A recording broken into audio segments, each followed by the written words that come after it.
Infosys is a massive Indian company predominantly, and we work with very large corporations all over the world. So fundamentally we're a big company that works with other big companies. And what I'm going to talk about today is really trying to get things done in those environments. So for those of you who work in big companies, you'll recognise that getting things done, especially digital things, especially new things, can be very difficult. So perhaps there's a lesson in how to do things here. And for those of you who work for small companies, perhaps a little bit of empathy, so that as you sell into big companies, you can understand why they're being so difficult, why they're being so awkward, or quite frankly, dysfunctional. So I can't say that this is going to solve all the world's problems, and I'm not talking about big data, I'm not talking really about sexy digital. It's really about, once you've had the big idea, how do you get things done? And so if you can imagine a big company, and things that happen in big companies tend to be big, they've got large markets, they've got large audiences, they've got large distribution networks. And because of this, projects tend to be very big. They can take a long time, and they go through this sort of cycle that you'll probably recognise if you've worked with these companies, of a big idea coming along, saying that's great, that's going to solve our problem, and then they start getting the idea together, people approve it, and then it gets buried in the building of doing things and getting things organised, getting things together, and there's a sort of massive trough of disillusionment that we all live through, and then finally, maybe, we might get that over the line and then everyone's happy. In between then, people are asking you, why have you done it? Why did you start doing this? And things get lost in time. So part of the lesson of this is not just to keep things simple, but also to keep things relatively small, no matter how big the overall project needs to be. So that's basically what we're going to talk about today. I got over a cold last week, so I've still got a little bit of fog in back of the throat here, excuse me. So what is a digital enterprise? Well, if you ask everybody here, they'll probably have a slightly different version of it, so I'm not going to try and solve that. We'll be here all day doing this. So let's just say it's a big company operating in an established market, and these days digital can mean almost anything. It means technology, it means IT. So I'm not really trying to make a point here. I'm just trying to talk about technology that's relatively new in a large organisation. A large being about 1,000 employees or 100 million revenue or more by multiples potentially. So what is digital? Again, it's really complicated. Is it a multi-dimensional brand experience? Lots of different channels, lots of different customers, lots of different ways of measuring things. Well, yes, it is. It's partly that. It's also a customer experience, so a digital customer experience, in this case, may mix with a retail customer experience. And so we'll be familiar with people talking about customer journeys and different channels, omni-channel, how do they all work together? Ultimately it gets swamped in this big word called digital. So it could be a little bit of that. And these are the sort of things that you need to be able to do it. So this is, you'll be familiar with these guys, these Luma illustrations guys, I don't know if you've ever come across their work. They basically put all the logos for a given market, in this case it's digital marketing, and put them all in a sort of category, effectively trying to be helpful. But really what you'll see, and you can zoom in, I actually tried to count all these logos in here. I kind of couldn't. There's about 200. And this is just for digital marketing. So if you've got a digital idea and you want to implement it, and you want to go to the market and ask people to come and help you do it, you may well get 200 people coming at you. How do you start to sort of filter this out? And it can be a little bit disturbing. Not only is it complicated, but it's also quite dangerous. So these guys, who I recommend you looking at, guys called Feature and Research, who do some very good stuff on Internet of Things and mobile market and how those markets are going to develop over the next sort of 2 or 3 years. And they come up with this sort of useful diagram that talks about threat. So you've got cyber criminals, which I think I'd heard of before, cyber malware, ransomware I hadn't heard of before. God knows what that is. So that sounds like a bad thing. So if you can imagine a large corporate organisation, you've got this confusing choice, and yet the opportunity is also quite dangerous as well. And then you've got denial of service. I mean, do you really even want to get involved? But it can be quite pretty. It's still quite attractive. So this, I just did a Google search on, I think this was digital transformation, and you get these wonderful sort of infographics that make it all look really quite simple. But the problem with these things, as you start to dig through them, it starts to get a little bit more fragmented, and the beauty of the slide that you might have looked at with the consultant that you listened to all kind of gets forgotten in the sort of cold light of day on Monday morning after the decisions have been made the week before.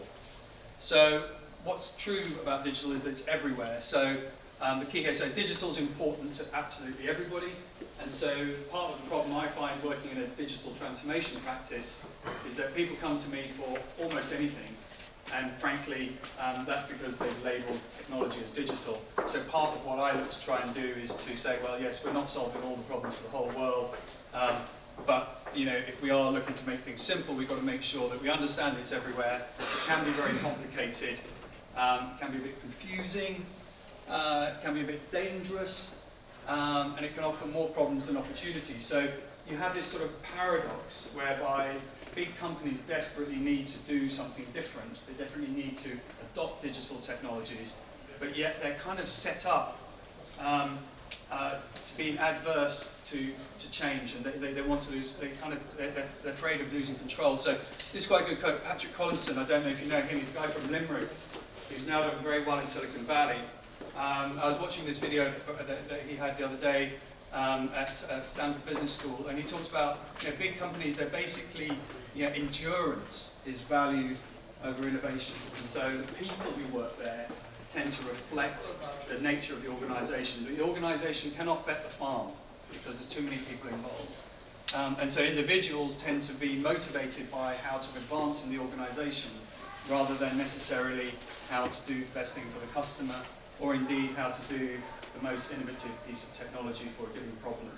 So if you think about it, when you talk to these companies, or when you work in them, it's actually totally rational that they are that difficult to deal with, because fundamentally they're working in a slightly broken environment. They're not set up to do things digitally or innovatively. A lot of these places may look to start by saying, well, we can't do things digitally because simply we're too broken to do that. I'm at the moment working for one of the larger banks here in Ireland, and they say themselves it's a difficult operation. They're coming from the 20th century, the 19th century into the 21st is quite difficult for them. And so what you find is that the people there are, they want to do the right thing, but fundamentally they just don't seem to be able to get hold of it and get control of it and to be able to sort of follow through on what they should be doing. So they're adverse to change. It's totally normal that they're that difficult. How can we help? That's really the objective. So the idea really is just to keep it simple as possible, and that's something that you kind of got to remind yourself every day in these types of organisations, because there'll be CEO directives that might say we need to go this way today, and next week we might have to go another way, and ultimately you can start to become very short-termist and very reactive to whatever happens to be the flavour of the month in the organisation at that time.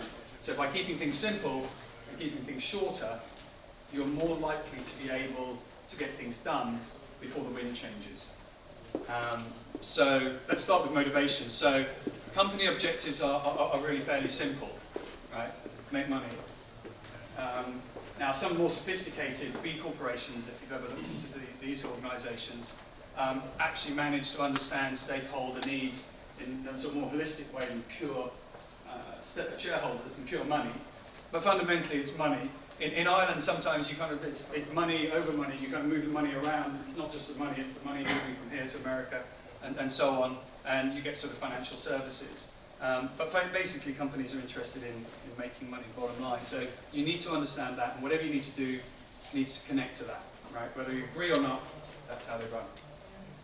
Customer expectations are also fairly easy. They basically want everything to be at least as good or better than Amazon. And so no matter what the size of your company, no matter how much money you've got, no matter how much customer experience really matters, they basically say, look, we want the experience to be as good as Amazon, otherwise, why are you bothering?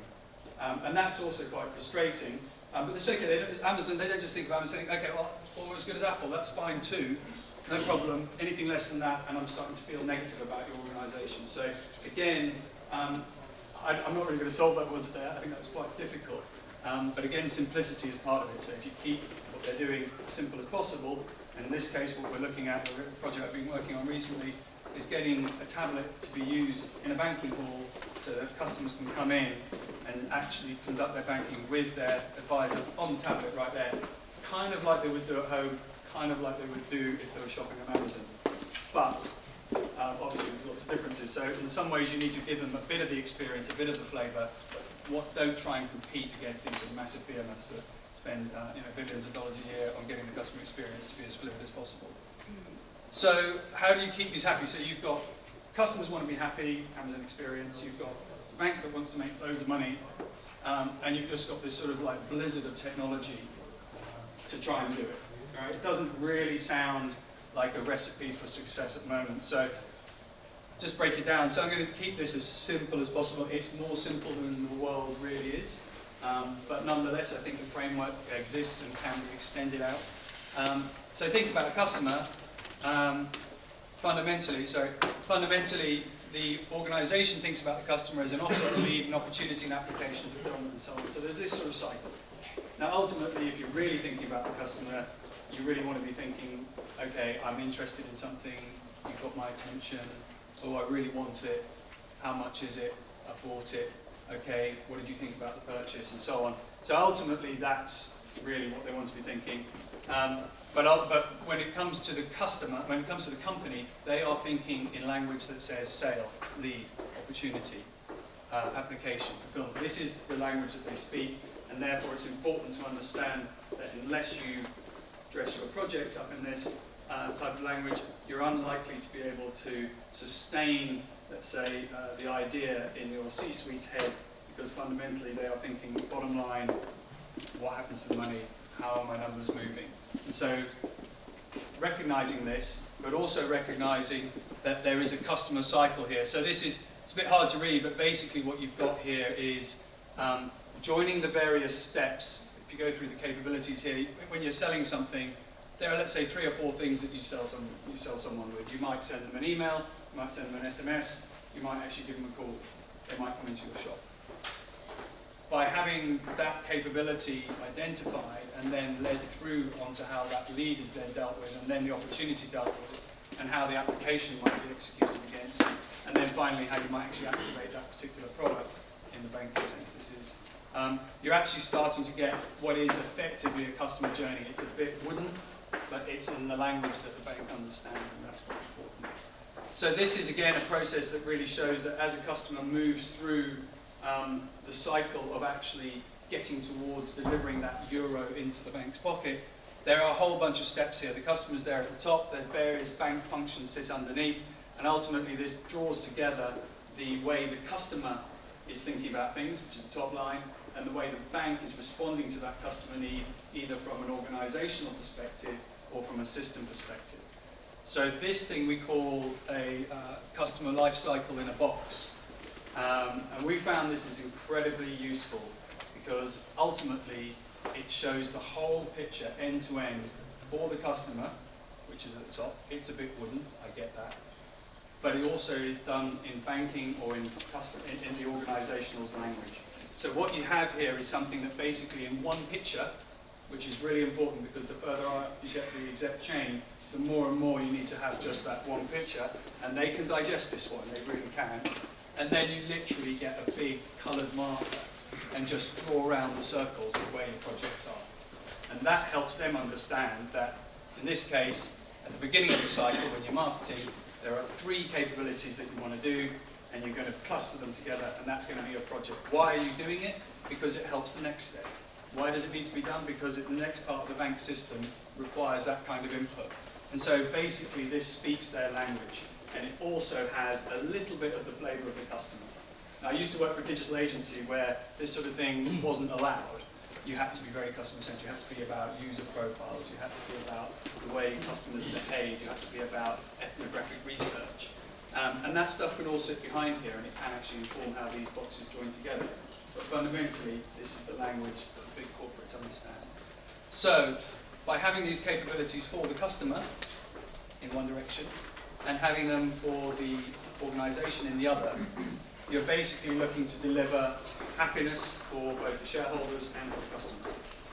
So what you've got here is effectively a tree heading in both directions, and on the one hand you distribute how much of that particular project is going to contribute to the bottom line, and you keep hold of that number, you keep hold of that particular bottom line number. So if anyone asks why you're putting in a new SMS system, you say it's because it's delivering X amount of value to the company in the next 2 or 3 years' time. And ultimately, these things all join together. So you've got your process, you've got your life cycle there in the first place, you've got your process that's speaking the language of the corporate customer. Much of these things are better when you start collecting them in spreadsheets because you can add all the numbers up clearly, and that all ends up to basically showing, here's a graph showing you where your money's coming from. So there's a connection between what the customer wants to do in the first instance, how the customer interacts with the organisation, adding up all the value that's added along the course of that journey, and then putting it in a graph that everybody understands. Now there's technology, and I debated whether or not to put this in, so I kind of went back and forth, should I finish on this, should I finish on this? We all know there's a bunch of technology behind that, and actually when it's choosing technologies, ultimately there's more art than science really to choosing which technology to go with. But fundamentally what we've got here is we've got the value that is going to be delivered by a certain function, and if you're going to deliver 5 million euros of capability over a 2-year period, clearly your budget is maxed out at 5 million. So that means that you can't bring a massive CRM system into this, and so you do tend to narrow things down. So that's basically how the technology piece will come along, and I'm not going to drill down too much more into that. This is a more simpler version of the same. There's various different types of technologies that will be used to deliver various types of capabilities.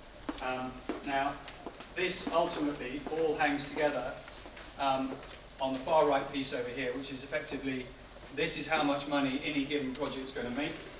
And the crucial thing I would say is that by sticking with your capability-driven project plan, you should be able to finish your project before the wind changes and demonstrate the value of it from the beginning to the end and after it's finished as well. And that will give you your value-driven model.